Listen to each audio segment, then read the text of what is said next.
সাকিবুল হাসান সে ভালোভাবে জনগণের সামনে বিসমিল্লাহটুকু বলতে পারে না। বিসমিল্লাহির রহিম। আসসালামু আলাইকুম। সাকিব আল হাসান এমন একজন মানুষ কোনো ধরনের সমালোচনা সহ্য করতে পারেন না।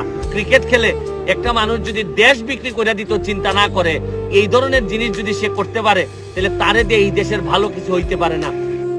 আরে ভাই, সে কিভাবে জনগণের দায়িত্ব নিবে? জনগণের দায়িত্ব নেওয়া আরেকটা জিনিস এবং খেলার মাঠে ছক্কা মারা আরেকটা জিনিস। সবাই তো সব জায়গায় আসতে পারে না। আসলে তাকে শুধু খেলার মাঠেই মানায়, তাকে এমপি পদে মানায় না। আসলে বাংলাদেশটা কি হয়ে গেছে রে ভাই, কি বলবো? অযোগ্য লোককে যোগ্য জায়গায় আনতেছে, যে যেটার যোগ্য না ওটাকে জোর করে ওখানে নিয়ে আসতেছে। আসলে খেলার মাঠ আর রাজনীতি কি এক?